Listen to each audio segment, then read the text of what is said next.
BPF দলৰ নিচিমা সমষ্টি হিচাপে যিটো নিৰ্বাচনী সভা, এই সভাত উপস্থিত আমাৰ বিপিএফ দলৰে আমাৰ চেন্ট্ৰেল কমিটি বা ডিষ্ট্ৰিক্ট কমিটি বা প্ৰাইমাৰী বা ব্লকৰ আমাৰ নেতা কৰ্মীসকল আৰু উপস্থিত আমাৰ এই নাঙলভাঙা ভাটাবাৰী ঔগুৰি তিনিটা প্ৰাইমাৰীৰ পৰা আহি উপস্থিত হ'ব পৰা আমাৰ সন্মানীয় বিপিএফ প্ৰেমী ৰাইজ, প্ৰথমতে মই বিপিএফ দলৰ হৈ আপোনাৰ সকলোকে মোৰ আন্তৰিক শুভেচ্ছা যাচিছোঁ। আপোনালোকে যে বিপিএফ দলত ভাল পাই পেলাই আজি এই যিটো নিৰ্বাচনী সভা ইয়াত উপস্থিত হোৱাৰ বাবে তো বেছি দীঘলীয়া নকৰি শ্বৰ্ট মানে বতৰো ভাল নহয়, অতি সোনকালে আমি শেষ কৰিম মিটিংটো বা আমি স্পেচটো বেছি লম্বা নকৰিব।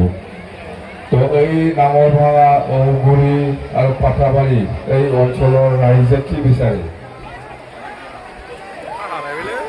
এই যে বৰষুণ দিছে আৰু না, বৰষুণ দিলে কি হ'ব? বৰষুণ দিলে কি হ'ব? এইটো আশীৰ্বাদহে হয় না নহয়? আল্লাহৰ আশীৰ্বাদ, ভগৱানৰ আশীৰ্বাদ আৰু ঈশ্বৰৰ আশীৰ্বাদ আছে। সেইকাৰণে আমাৰ মিটিঙত ইমান ভাল, এইটো আশীৰ্বাদ বুলি আপোনালোকে ধৰি ল'ব পাৰোঁ না। তো আমি সঁচাকৈ নিচিমা সমষ্টি হিচাপে আজি এই তিনিটা প্ৰাইমাৰী লৈ পেলাই যিটো সভা নাঙলভাঙা ঔগুৰি আৰু পাটাবাৰী তিনিটা প্ৰাইমাৰী যিটো সভা এইটো দেখি পেলাই আমি আজি ক'ব পাৰে যে নিচিমা সমষ্টি হিচাপে আকৌ জেমছ বসুমতাৰী জিকাটো 100% চল বুলি আমি ক'ব পাৰে আজিৰ দিনত।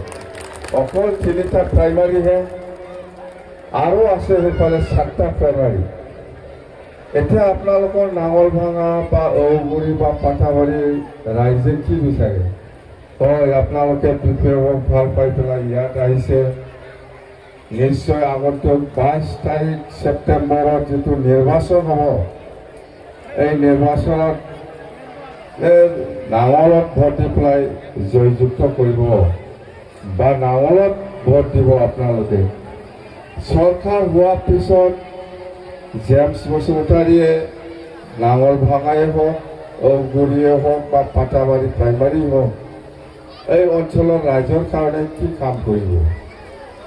নিশ্চয় জেমছ বসুমতাৰীয়ে আপোনালোকক জনাই আছে যে আমি চৰকাৰ আহিলে আমি সেইটো কাম কৰিম। পাটাবাৰী অঞ্চলত নিশ্চয় ৰাইজৰ লগত কথা পাতিছে, ঔগুৰি প্ৰাইমাৰীৰ ৰাইজৰ লগত নিশ্চয় কথা পাতিছে, বা নাঙলভাঙা ৰাইজৰ লগত নিশ্চয় কথা পাতিছে বা প্ৰচাৰ চলাই আছে যে চৰকাৰ আহিলে আমি কি কাম কৰিব বুলি জেমছ বসুমতাৰীয়ে নিশ্চয় আপোনালোকৰ লগত কথা পাতিছে বা প্ৰচাৰ চলাই আছে। আমাৰ নাঙলভাঙা প্ৰাইমাৰী, ঔগুৰি প্ৰাইমাৰী আৰু পাটাবাৰী প্ৰাইমাৰী কৰ্মীসকলে বিপিএফ দলৰ নেত্ৰীসকলে ওমেন হওক, BSC হওক, ফেৰেন বডি হওক নিশ্চয় প্ৰচাৰ চলাই আছে। যেতিয়া মিটিং কৰে আমাৰ দলৰ নেতাসকলে আপোনালোকৰ ওচৰত কি কয়? মাটিৰ পাট্টা দিম বুলি কয় না নকয়? আমাৰ প্ৰাইমাৰী লিডাৰসকলে কয় না নকয়? চৰকাৰ অহাৰ পিছত বড়ো হওক, মুছলিম হওক, বেংগলী হওক, কোচ ৰাজবংশী হওক বা নাথযোগী সত্ৰধৰ বা আদিবাসী বা হিন্দীভাষী হওক, চৰকাৰ অহাৰ পিছত প্ৰথমবাৰতে আমি মাটিৰ পাট্টা দিয়াৰ ব্যৱস্থা ল'ম বুলি আমাৰ মানুহবিলাক প্ৰচাৰ কৰি না নকৰে? প্ৰচাৰ কৰি আছেতো না আমাৰ কৰ্মীসকলে, হয় না নহয়? এইটোৱেই প্ৰথমতে মাটিৰ পাট্টা দিম বুলি আমাৰ প্ৰাইমাৰী লিডাৰ হওক, চেণ্ট্ৰেলৰ লিডাৰ হওক বা কোনোবা ব্লকৰ কোনোবা মহিলাই হওক বা কোনোবা ইয়দে হওক, আমাৰ কৰ্মীসকলে প্ৰচাৰ চলাই আছে। এই প্ৰচাৰ চলোৱাটো মিছা কথা নহয়। সঁচা কথাটো প্ৰচাৰ কৰিছে যে আমি চৰকাৰ আহিলে মাটিৰ পাট্টা প্ৰদান কৰিম বুলি চবেই পাব, বড়ো পাব, মুছলিমো পাব, বেংগলীও পাব, একে কথা। আমাৰ প্ৰাইমাৰী লিডাৰসকলে যিটো প্ৰচাৰ কৰিছে এইটো সঁচা, মিছা নহয়, এইটো সঁচা। কোনোবা মহিলা আমাৰ লিডাৰে প্ৰচাৰ কৰিছে, কোনোবা ইহঁতৰ নেতাসকলে প্ৰচাৰ কৰি আছে, কোনোবা ফেৰেন বৰ্ডৰ কোনোবা প্ৰেচিডেণ্ট ছেক্ৰেটাৰী প্ৰচাৰ কৰি আছে যে এইটো আমি কৰিম। এই সঁচা কথাটোৱে প্ৰচাৰ কৰিছে, এইটো মিছা নহয়, এইটো মিছা নহয়, সঁচা কথা। আৰু জেমছে এইবাৰ MCL এইবাৰ যোৱা 5 বছৰতো MCL হৈ থাকিছে, এইবাৰ MCL নহয়, EM হ'ব, এইবাৰ EM হ'ব।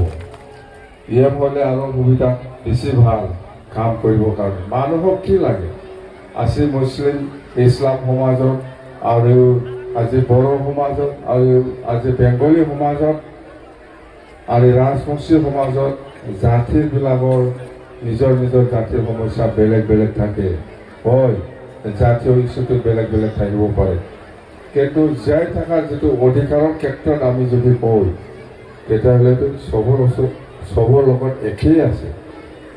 বড়ো এই সমানে মানে সমস্যাত পৰি আছে, মুছলিমো একে সমস্যা, বেংগলীও একে সমস্যা।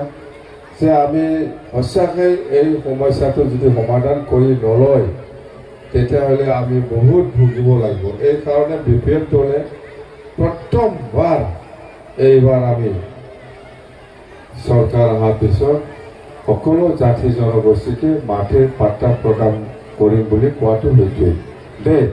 বেছি আৰু কি লাগে, মাটিৰ পাট্টা পালে হ'ল, আৰু কিমান লেকচাৰ দিম, না আৰু কিবা দিব লাগে, এইটো অৰুণোদয় দিম, এইটো কিবা দিম, এইবিলাক কৈ থাকি কি লাভ আছে। আপোনালোকৰ এই আমাৰ প্ৰাইমাৰীয়ে নাঙলভাঙা প্ৰাইমাৰীৰ পৰা একটা মেমৰেণ্ডাম পাইছে। মই 1 নম্বৰত মাটিৰ পাট্টা দিব লাগে বুলি ক'ব লাগে, 1 নম্বৰত কি দিছে, দলং দিছে। এই মাটিৰ পাট্টা লাগে না দলং লাগে আগত? তাহলে 1 নম্বৰত মাটিৰ পাট্টা লিখিব লাগে না এই দালাংটো লিখিব লাগে? দালাংটো 2 নম্বৰত থাকিব লাগিব না, মাটিৰ পাট্টা 1 নম্বৰত হয় না নহয়? এই দালাং বনাই থাকিম মই, দালাং বনোৱাৰ পিছত 2 বছৰ পিছত মাটিৰ পাট্টা ল'ব। তাহলে 2 নম্বৰৰ লেখছে কে? 2 নম্বৰৰ লেখছে যে 1 নম্বরে মাটির পাট্টা হওয়া লাগে।